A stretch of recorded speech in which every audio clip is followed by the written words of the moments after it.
الحمدللہ رب العالمین والصلاة والسلام علی من کان نبیا و آدم بین الماء والطین وعلی آلہ و اصحابہ اجمعین اما بعد فاعوذ باللہ من الشیطان الرجیم بسم اللہ الرحمن الرحیم عن انس ان النبی صلی اللہ علیہ وسلم قال کل ابن آدم خطاء وخیر الخطائین التوابون او کما قال صلی اللہ علیہ وسلم۔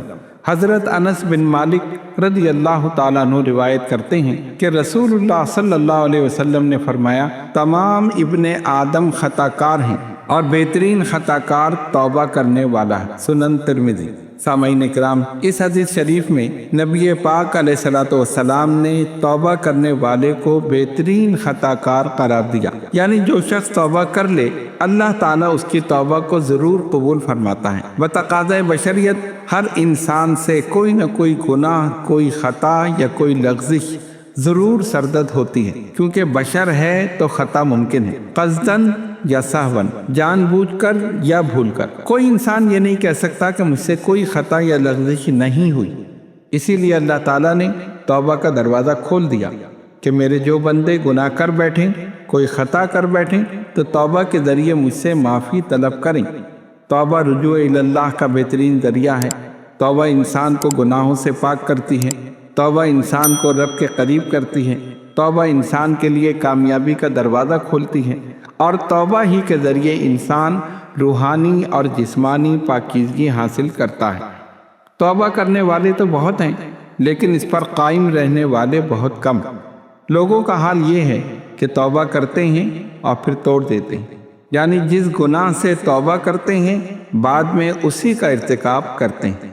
اسی لیے قرآن کریم میں اللہ تبارک و تعالیٰ نے ارشاد فرمایا، یا ایھا الذین آمنوا توبوا الی اللہ توبۃ نصوحا، اے ایمان والو اللہ کے حضور توبہ کرو، ایسی توبہ کہ تمہیں آگے نصیحت حاصل ہو جائے، یعنی جس گناہ سے توبہ کرو دوبارہ اس کا ارتکاب نہ کرو۔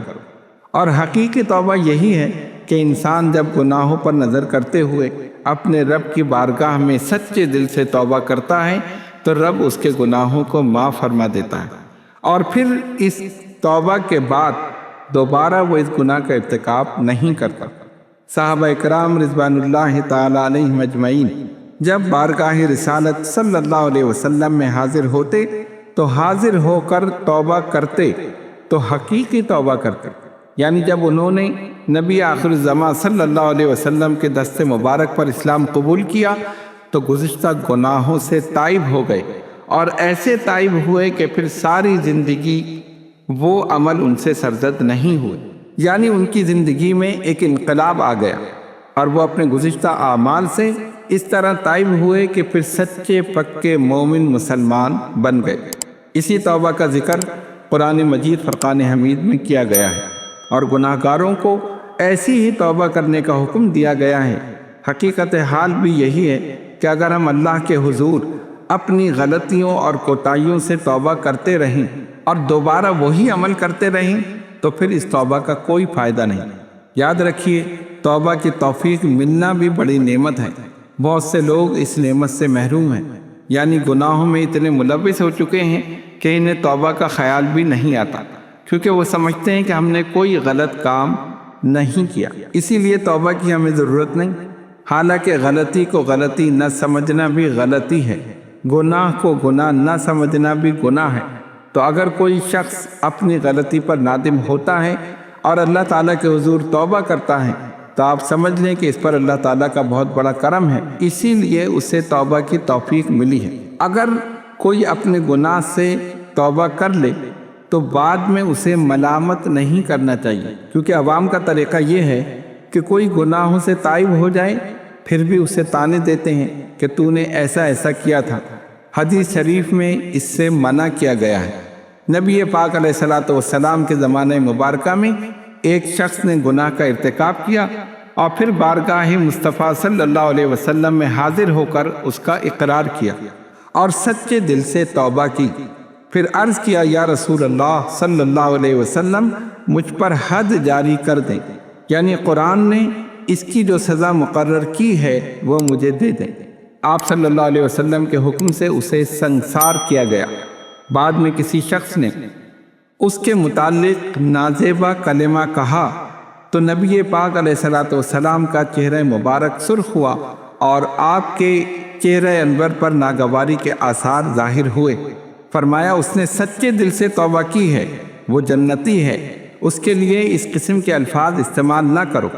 اس سے ہمیں یہ پتہ چلا کہ اگر کوئی شخص اپنے گناہوں پر نادم ہو کر اللہ تعالیٰ کی بارگاہ میں سچے دل سے توبہ کر لے تو ہمیں یہ چاہیے کہ اس کے متعلق کوئی غلط جملہ استعمال نہ کریں، نہ ہی اس کے گزشتہ گناہوں کو بیان کریں، کیونکہ جب اس نے توبہ کر لی اب اس کا معاملہ اللہ تبارک و تعالیٰ کے سپرد ہے۔ اور حدیث شریف کے مطابق التائب من الذنب کمن لا ذنب لہ، توبہ کرنے والا ایسا ہے جیسے اس نے کوئی گناہ کیا ہی نہیں۔ ہمیں خود بھی اللہ تعالیٰ کی بارگاہ میں توبہ کرنی چاہیے، دوسروں کو بھی ترغیب دینی چاہیے کہ وہ بھی سچے دل سے توبہ کریں اور اپنے اعمال و افعال کو قرآن و سنت کے مطابق ڈھالنے کی کوشش کریں، کیونکہ جو لوگ توبہ کے ذریعے اللہ تعالیٰ کا قرب حاصل کرتے ہیں اور پھر اعمال صالحہ کو اپنا شعار بنا لیتے ہیں، حقیقت میں وہی لوگ کامیاب رہتے ہیں اور اللہ تعالیٰ کی جانب سے ان پر رحمتوں اور برکتوں کا نزول ہوتا ہے اور وہ صراط مستقیم پر ایسے گامزن ہوتے ہیں کہ دوبارہ نہیں بھٹکتے۔ حقیقت میں یہی لوگ کامیاب و کامران ہوتے ہیں۔ اللہ تبارک و تعالی ہم تمام مسلمانوں کو سچے دل سے توبہ کرنے اور اعمال صالحہ کرنے کی توفیق عطا فرمائے۔ وآخر دعوانا ان الحمد للہ رب العالمین۔